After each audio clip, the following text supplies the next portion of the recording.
जय हिंद साथियों, आज के इस क्लास में आप सभी का बहुत बहुत स्वागत है। तो साथियों, बिहार पुलिस सिपाही की नई भर्ती 2025 के लिए आज हम लोग इस करंट पब्लिकेशन के बुक से 11 अगस्त 2024 के पेपर को कवर करेंगे। साथियों, यहाँ पर आप लोग देख सकते हैं ये करंट पब्लिकेशन का सॉल्व पेपर का बुक है। इसमें 2010 से लेकर 2024 तक विस्तृत व्याख्या सहित सब पेपर दिया हुआ है। टोटल इसमें 33 सेट आपको देखने को मिल जाता है। तो इस बुक से आप लोग प्रैक्टिस करेंगे तो आपको पता चलेगा एग्जाम में किस टाइप से क्वेश्चन आता है। तो इसका लिंक आपको डिस्क्रिप्शन बॉक्स में मिल जाएगा, आप लोग इसे परचेज कर सकते हैं। तो चलिए आज हम लोग इसी बुक से 11 अगस्त 2024 के पेपर को कवर करते हैं। तो चलिए, रात के 8 बज चुके हैं, फटाफट से आप लोग लाइव चैट के साथ जुड़ जाइए। तो देखिए, पेपर का पहला क्वेश्चन है, संविधान बनाने में कितना समय लगा था? 3 साल, 2 साल 11 माह 18 दिन, 4 साल 5 माह या फिर डी ऑप्शन 1 साल 6 माह। चलिए, क्वेश्चन नंबर 1 के लिए आप लोग आंसर बताइए। और देखिए, प्रत्येक स्टूडेंट को नीचे लाइव चैट में अपना अपना आंसर बताना है और सेशन के लास्ट में आप सभी को अपना अपना स्कोर कमेंट करके जरूर बताना है कि आपने आज के इस प्रीवियस ईयर सेट में कितने क्वेश्चन सही किए हैं। तो देखिए, नॉर्मल सा क्वेश्चन है, संविधान बनाने में समय लगा था 2 साल 11 माह 18 दिन। यहाँ पर बी ऑप्शन आपका सही जवाब है। अच्छा, यहाँ से क्वेश्चन बन सकता है कि संविधान सभा की पहली बैठक कब हुई थी? तो याद रखिएगा 9 दिसंबर 1946 को संविधान सभा की पहली बैठक होती है। दूसरी बैठक कब हुई थी? 11 दिसंबर 1946 को। तीसरी बैठक कब हुई थी? 13 दिसंबर 1946 को। और इसी तीसरी बैठक में पंडित जवाहरलाल नेहरू ने संविधान सभा के सामने प्रस्तावना को प्रस्तुत किया था। अच्छा, संविधान सभा का आखिरी बैठक कब होता है? यह भी क्वेश्चन आता है। तो याद रखिएगा 24 जनवरी 1950 को, यानी कि जिस दिन संविधान लागू होने वाला था उससे ठीक 2 दिन पहले 24 जनवरी 1950 को आखिरी बैठक होता है। चलिए, क्वेश्चन नंबर देखिए दूसरा, कागज उद्योग से बिहार की कौन सी नदी प्रदूषित हो रही है? चलिए, क्वेश्चन 2 के लिए आंसर बताइए। तो इसका आंसर है गंगा नदी। सी ऑप्शन आपका सही जवाब है। गंगा नदी को विशेष रूप से बिहार जैसे क्षेत्रों में कागज उद्योग सहित विभिन्न उद्योगों से काफ़ी प्रदूषण का सामना करना पड़ता है। गंगा नदी की कुल लंबाई 2525 किलोमीटर है, ध्यान रखना है। और यह भारत की सबसे लंबी नदी है। गंगा नदी की सबसे बड़ी सहायक नदी कौन सी है? तो यमुना। ठीक है, ध्यान रखिएगा। कोसी नदी को बिहार का शोक बोला जाता है। चलिए, क्वेश्चन नंबर देखिए तीसरा, सेरीकल्चर का संबंध किससे है? तो साथियों, सेरीकल्चर का संबंध है रेशम कीट पालन से। यहाँ पर ए ऑप्शन आपका सही जवाब है। मछली पालन क्या कहलाता है? PC culture. ठीक है, मधुमक्खी पालन पूछे एपी कल्चर। यहाँ पे मछली पालन हो गया पीसी कल्चर, मधुमक्खी पालन हो गया आपका एपी कल्चर। इस बात को ध्यान रखिएगा। आगे देखते हैं, मधुमक्खी के डंक में कौन सा एसिड होता है?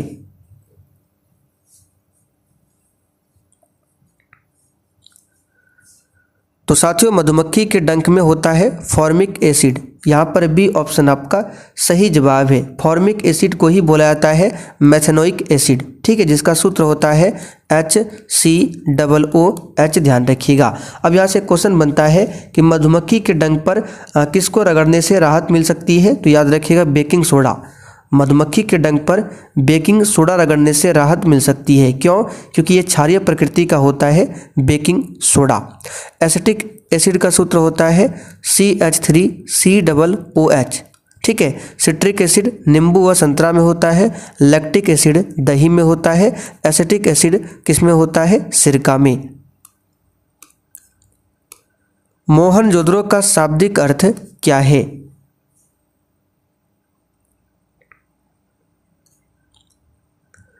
तो देखिए, मोहनजोदड़ो का शाब्दिक अर्थ होता है मृतकों का टीला। यहाँ पर सी ऑप्शन आपका सही जवाब है। मोहनजोदड़ो की खोज 1922 में राखलदास बनर्जी ने किया था। मोहनजोदड़ो वर्तमान में पाकिस्तान में स्थित है। आगे देखिए, भारत और सेशल्स के बीच कौन सा युद्ध अभ्यास होता है?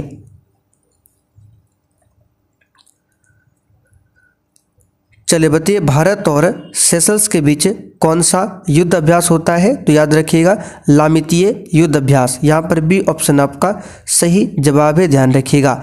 लामितीय का अर्थ क्या होता है? तो लामितीय का अर्थ क्रियोल भाषा में होता है दोस्ती। क्या होता है? दोस्ती। अब यहाँ से पूछ सकता है मित्र शक्ति किसके बीच में होता है?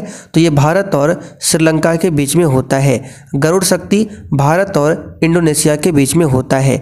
और युद्ध अभ्यास जो है ये किसके बीच में होता है? भारत और अमेरिका के बीच में। चलिए आगे बढ़ते हैं। क्वेश्चन नंबर 7, रक्त का पीएच मान कितना होता है? और देखिए, जो भी साथी चैनल पर पहली बार आए हैं और उनको बिहार पुलिस 2025 के लिए पूरा बैच चाहिए, तो साथियों आपका बैच स्टार्ट हो चुका है। इसमें आपका सब्जेक्ट वाइज क्लास स्टार्ट हो चुका है, ठीक है। पॉलिटी से लगभग 12 से 13 क्लास आपका कंप्लीट हो चुका है। ज्योग्राफी में 7 से 8 और साइंस में लगभग 17 से 18 क्लास कंप्लीट हो चुका है।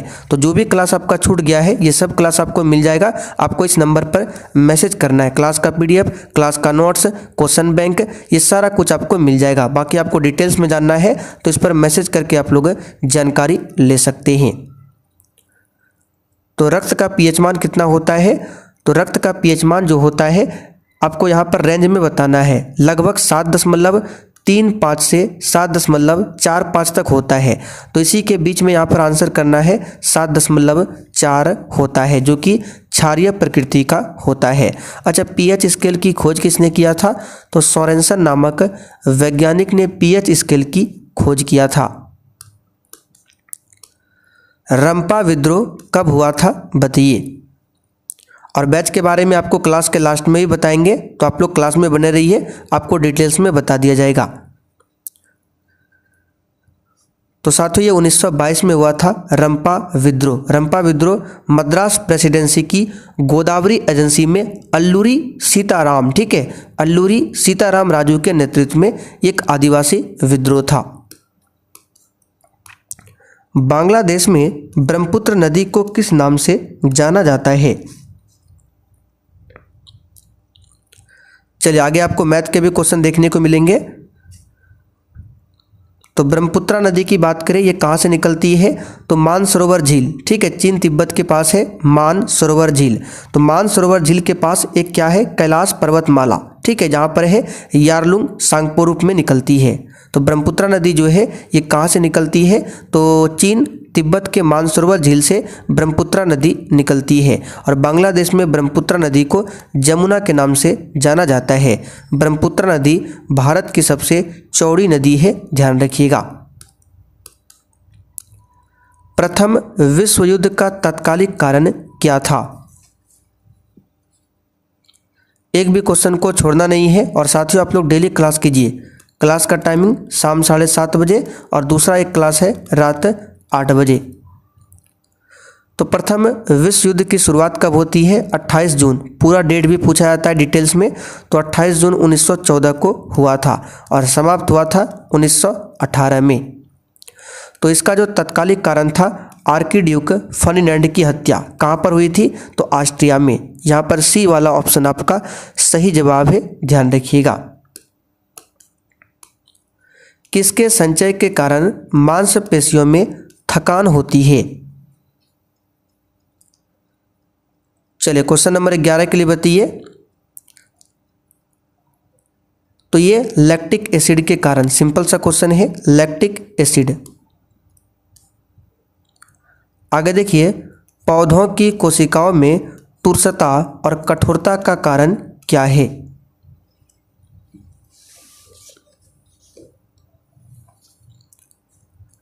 चलिए बताइए इसका आंसर। तो ये हो जाएगा कोशिका भित्ति, ठीक है, सेल वॉल। कोशिका भित्ति की बात करें, ये प्लाज्मा झिल्ली के बाहर स्थित होती है। कहाँ पर होती है? प्लाज्मा झिल्ली के बाहर। और कोशिका भित्ति केवल प्लांट सेल यानी पादप कोशिका में ही पाया जाता है, ये जंतु कोशिका में नहीं होता है। अच्छा, पादप की जो कोशिका भित्ति होती है वो किसकी बनी होती है? तो वो सेलुलोज की बनी होती है। कवक की कोशिका भित्ति काइटिन की बनी होती है। जीवाणु की कोशिका भित्ति पेप्टिडोग्लाइकेन की बनी होती है। आर्यों का मूल निवास स्थान क्या है?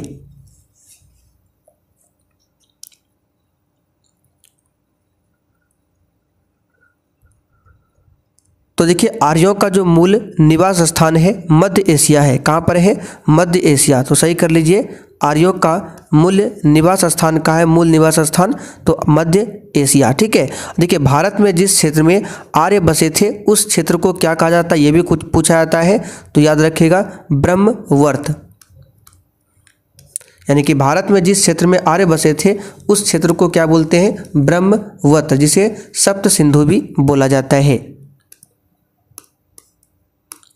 जामा मस्जिद का निर्माण किसने कराया था? आप लोग पूरा सेशन को ध्यान से लगाइए और कितने क्वेश्चन सही कर पा रहे हैं आपको बताना है। तो जामा मस्जिद का निर्माण किसने करवाया था? इसका आंसर हो जाएगा शाहजहां ने। किसने करवाया था? शाहजहां ने करवाया था। उत्तर वैदिक काल में इंद्र का स्थान किस देवता को मिला था?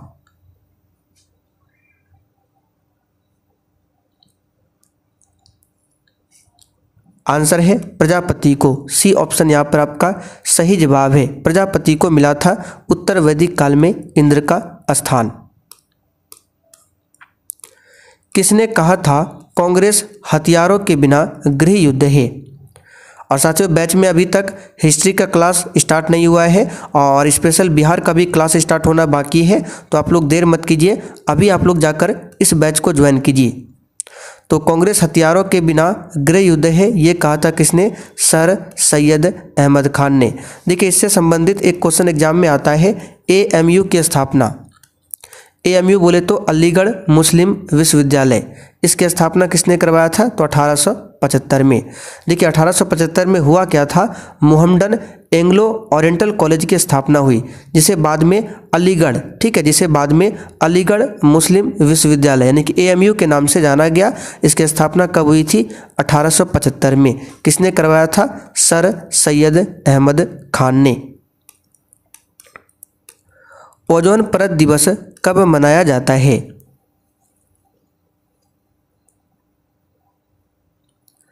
तो ये 16 सितंबर को मनाया जाता है। क्यों? क्योंकि 16 सितंबर 1987 को हुआ था मॉन्ट्रियल प्रोटोकॉल, जो कि ओजोन परत के क्षरण से संबंधित था। इसलिए 16 सितंबर को हम लोग ओजोन परत दिवस के रूप में मनाते हैं। ओजोन परत की मोटाई को डॉप्सन से मापा जाता है और ओजोन परत कहाँ मिलता है? समताप मंडल में। पृथ्वी के सतह से 10 से 40 किलोमीटर ऊपर समताप मंडल में स्थित है ओजोन परत, और ये क्या करती है? सूर्य से आने वाली हानिकारक किरणें जैसे कि यूवी विकिरण से हमें बचाती है। कौन? ओजोन परत। इसलिए ओजोन परत को पृथ्वी की सुरक्षा कवच कहा जाता है। 10 दिसंबर को विश्व मानवाधिकार दिवस, 5 जून को विश्व पर्यावरण दिवस, 1 मई को आप लोग बताइए क्या मनाया जाता है? कौन सी नदी बिहार में नहीं बहती है?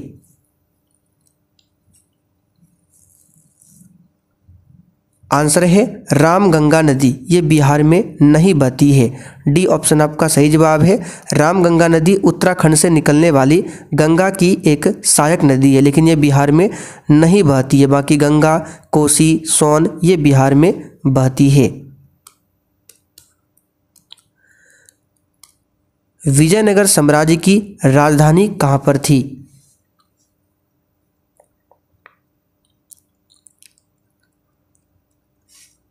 तो देखिए विजयनगर साम्राज्य की स्थापना 1336 में किया था। किसने? तो संगम वंश के 2 भाई थे, हरिहर और बुक्का ने मिलकर 1336 में किया था। और विजयनगर साम्राज्य की राजधानी कहाँ पर थी? हम्पी, जो कि कर्नाटक में पड़ता है। तो सी ऑप्शन आपका सही जवाब है। देखिए विजयनगर साम्राज्य की बात करें, इस पर 4 अलग अलग राजवंशों ने शासन किया था, जिसमें से पहला वंश आता है संगम वंश।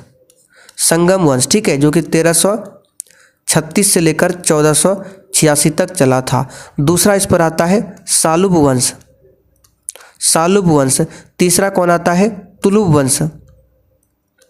चौथा आता है आपका अरिकमेडु, ठीक है, यहाँ पे लिख देते हैं अरिविडु, अरिकमेडु या अरिविडु। अरविडू वंश। ठीक है, ये ध्यान रखना है।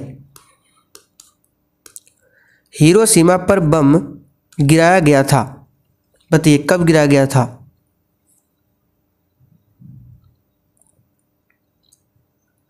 तो जापान का दो शहर है हिरोशिमा और नागासाकी।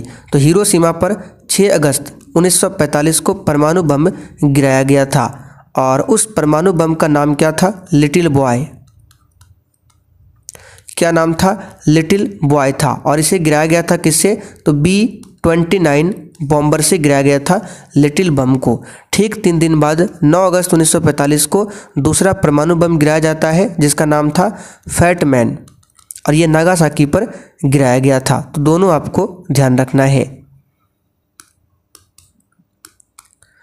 जाट जाटिन किस राज्य का लोक नृत्य है? और साथियों, बिहार पुलिस 2025 के लिए आप लोग अभी से तैयारी में लग जाइए और डेली क्लास को अटेंड कीजिए, जमकर तैयारी कीजिए, तभी आपका इस बार सिलेक्शन होगा। तो इसका आंसर हो जाएगा बिहार। जट जाटिन जो है उत्तर बिहार का लोकप्रिय लोक नृत्य है और ये विशेषकर मिथिला और कोसी क्षेत्र में होता है जट जाटिन। इसमें होता क्या है, आइए थोड़ा सा आपको डिटेल में बता देते हैं। देखिए, यह मानसून के दौरान चांदनी रातों में किया जाता है जट जाटिन लोक नृत्य को। इसमें 4 कदम आगे और उतने ही पीछे की ओर होने के साथ कदम ताल एकदम सटीक होती है जाट जाटिन लोक नृत्य में। और ये कहाँ है प्रसिद्ध? तो उत्तरी बिहार। ठीक है, उत्तरी बिहार में ज़्यादातर आपको मिलेगा। कहाँ पर? तो मिथिला और कोसी क्षेत्र। गुलामगिरी किस भाषा में लिखी गई है? वेरी इंपॉर्टेंट क्वेश्चन है, बताइए।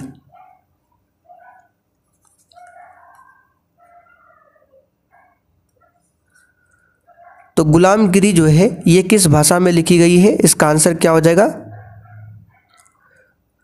तो देखिए, गुलामगिरी की बात करें तो इसका आंसर हो जाएगा आपका कौन सा? मराठी भाषा। गुलामगिरी जो है मराठी भाषा में लिखा गया था। यहाँ पर सी ऑप्शन आपका सही जवाब है। गुलामगिरी किसने लिखा था? तो ज्योतिबा फुले ने। ज्योतिबा फुले ने गुलामगिरी को लिखा था। ज्योतिबा फुले ने ही 1873 में सत्यशोधक समाज की स्थापना भी किया था महाराष्ट्र के पुणे में, ध्यान रखिएगा। तो गुलामगिरी जो है मराठी भाषा में है। किस भाषा में है? मराठी भाषा में। सेबी के वर्तमान अध्यक्ष कौन है? चलिए बताइए इस क्वेश्चन का आंसर क्या होगा? सेबी के वर्तमान में अध्यक्ष कौन है?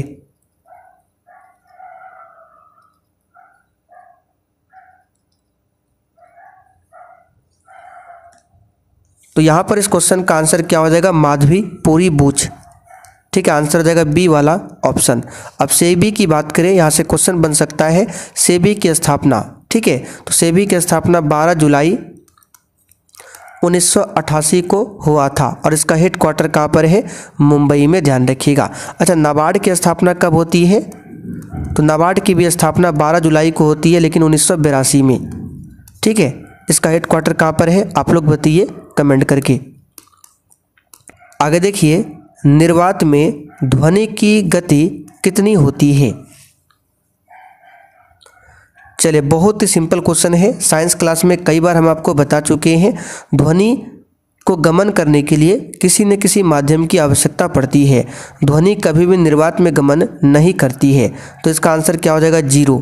ठीक है, ध्वनि की गति सबसे अधिक ठोस में होती है, ठोस से कम द्रव में, सबसे कम गैस में। ठीक है, और ध्वनि की तीव्रता को मापने वाला जो होता है उसको, ध्वनि की तीव्रता को मापा जाता है किससे? तो डेसिबल में। डेसिबल में ध्वनि की तीव्रता को मापा जाता है और ध्वनि जो है अनुदैर्घ्य तरंग का उदाहरण है। चांद पर सबसे पहला कदम किसने रखा था?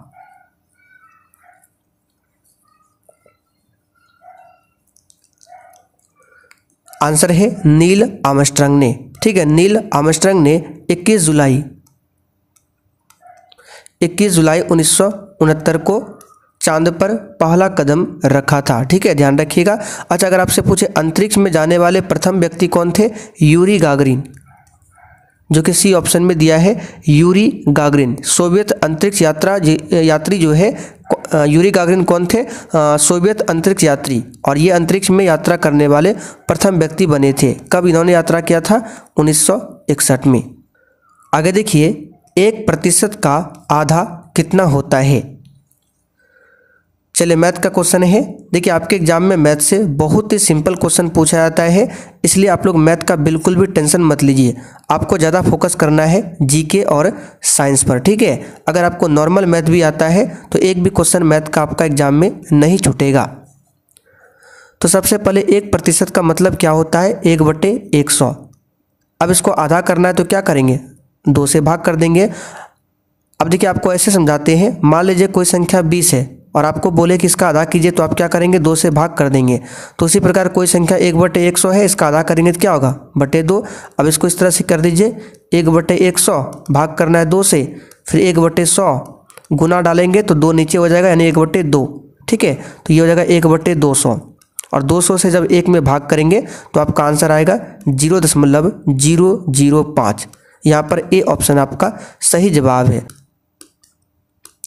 बिहार में तेल शोधक कारखाना कहाँ पर है?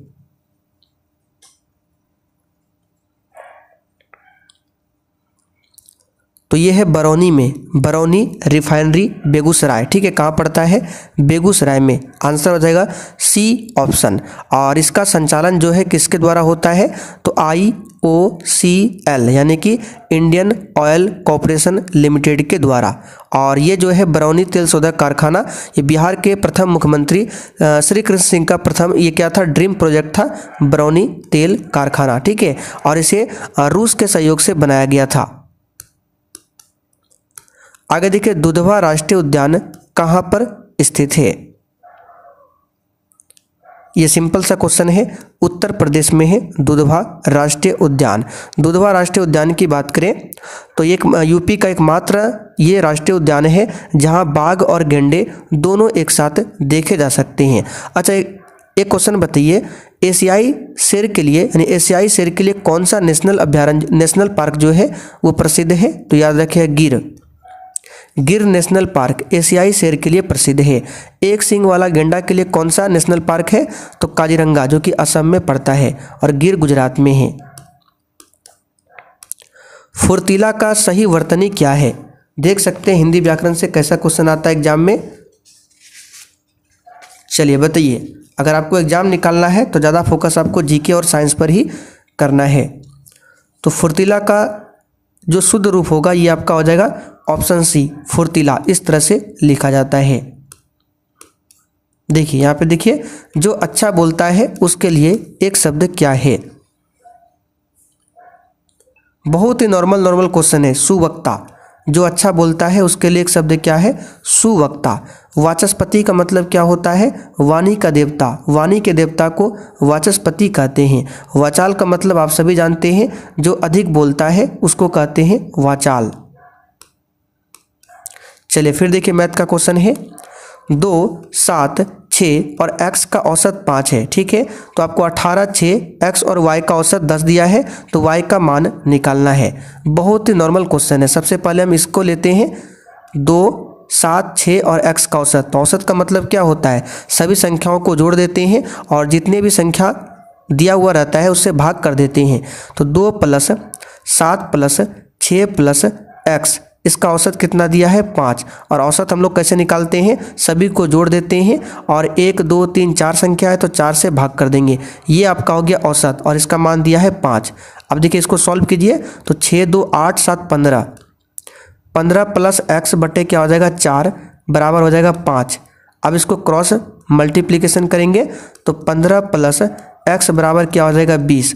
तो x बराबर क्या हो जाएगा? 20 घटाओ 15, यानी कि x का मान आ गया 5। अब इसको लेते हैं 18 + 6 + x + y, ठीक है। इसका औसत निकालना है, 1, 2, 3, 4 बटे 4, औसत कितना दिया है? 10। अब इसको सॉल्व कीजिए, 18 और 6 कितना होता है?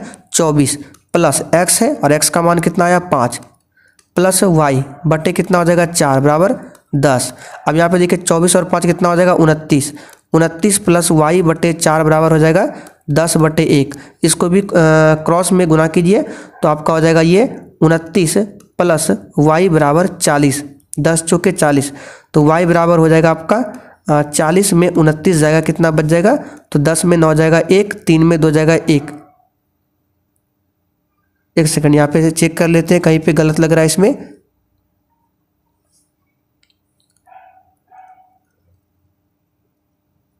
तो यहाँ पे देखिए 29 है, ठीक है, 24 5 29, 18 2 20, 4 24, x का मान तो 5 निकला है, बिल्कुल सही है।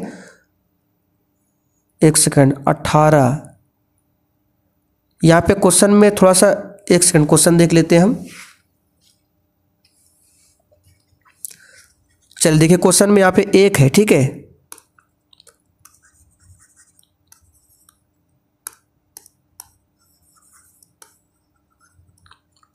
यहाँ पे ध्यान दीजिए 1 अलग है और 8 अलग है, तो ये औसत कैसे निकलेगा, 1 + 8 + 6 + x + y, ठीक है, बटे कितना हो जाएगा 5, 1 2 3 4 5, ये है आपका 10, इस प्रकार से है। तो देखिए 8 1 9 6 15, 15 प्लस x का मान कितना 5 प्लस y बटे क्या हो जाएगा 5 बराबर 10/1, तो 15 5 कितना हो जाएगा 20, 20 प्लस y बटे कितना हो जाएगा 5 बराबर 10/1।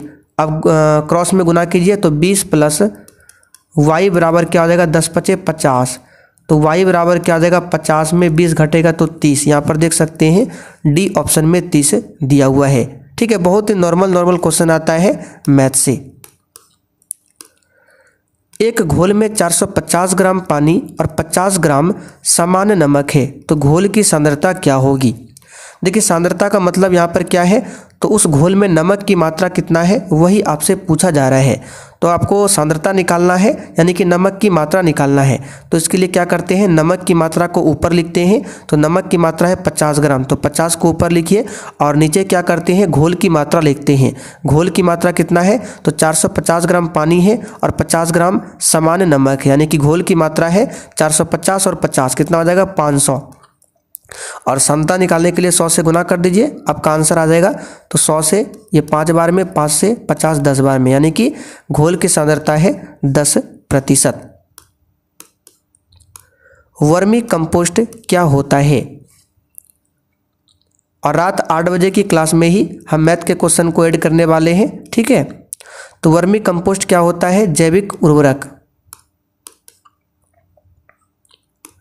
वनस्पति विज्ञान पौधों से संबंधित है, तो कीट विज्ञान किससे संबंधित है।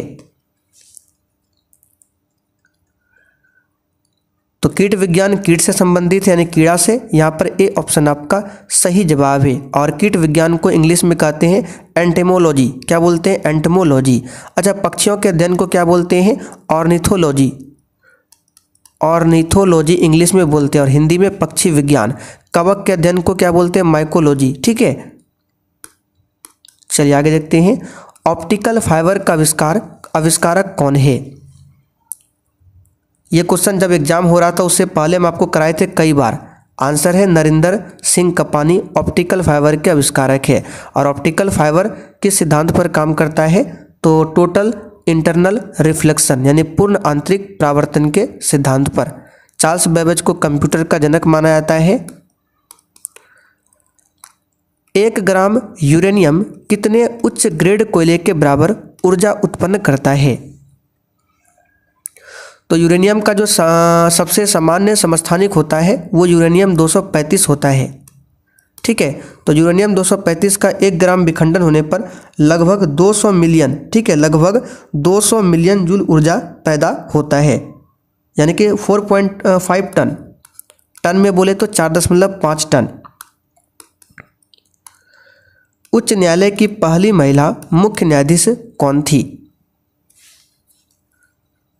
तो ये सब स्टैटिक जीके का क्वेश्चन है, और बिहार पुलिस बैच में इसी प्रकार से जो स्टैटिक जीके का क्वेश्चन होता है वहाँ पर आपको सब्जेक्ट वाइज छोटा छोटा नोट्स तैयार करके दिया जाता है। तो इसका आंसर आपका हो जाएगा ऑप्शन बी, लीला सेठ, ठीक है। कौन हो जाएगा, लीला सेठ पहली महिला न्यायाधीश के रूप में कार्य किया था। किस राज्य में, तो हिमाचल प्रदेश में। कब, तो 1991, 5 अगस्त 1991 को हिमाचल प्रदेश, ठीक है, उच्च न्यायालय में यह महिला बनी थी मुख्य न्यायाधीश। आगे देखते हैं। रामविलास शर्मा को किस रचना के लिए साहित्य अकादमी पुरस्कार मिला था? तो ये मिला था निराला की साहित्य साधना के लिए। कब मिला था? तो 1970 में, 1970 में मिला था। चलिए फिर से मैथ का क्वेश्चन देखिए कितना सिंपल है। यदि x + y 10, y + z 19, z + x 21 हो तो 2 का मान क्या होगा? बहुत ही नॉर्मल है। देखिए x + y कितना है? 10, y + z कितना है? 19, z + x कितना है? 21। तो z का मान आपको निकालना है, यहाँ पे z है, ठीक है। तो कैसे निकलेगा? यहाँ पर देखिए 2x है, 2y है, 2z है, तीनों को जोड़ते हैं। तीनों को जब जोड़ेंगे तो 2x + 2y + 2z होगा।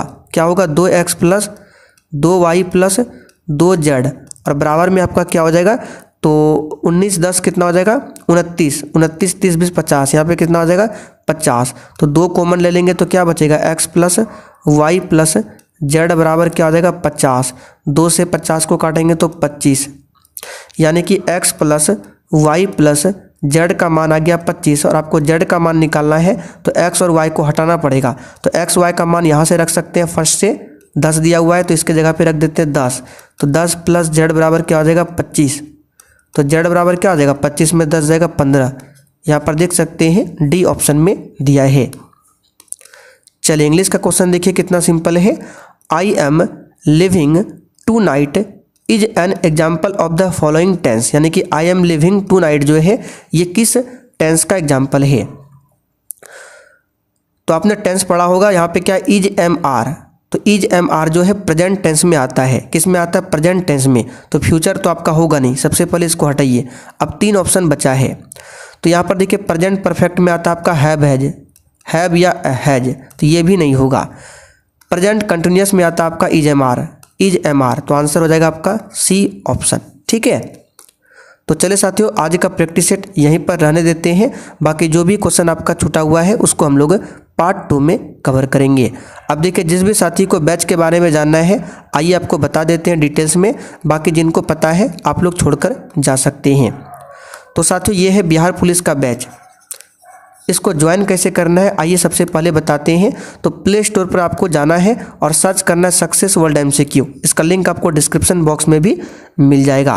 तो सर्च करके अपने मोबाइल में से इंस्टॉल कर लीजिएगा और ओपन करके आपको यहाँ पर ऑल कोर्स पर क्लिक करना है। जैसे ही क्लिक करेंगे तो आपके सामने इस प्रकार से ओपन होगा। तो बाय नाउ करके आप लोग इस बैच को ले सकते हैं। परचेज करने में किसी भी प्रकार की समस्या हो तो इस पर मैसेज कीजिए। बाकी कोर्स में क्या क्या मिलेगा सब डिटेल्स में लिखा हुआ है। और भी डिटेल्स में अच्छा से जानना है तो इस पर मैसेज कीजिए, आपको बता देंगे।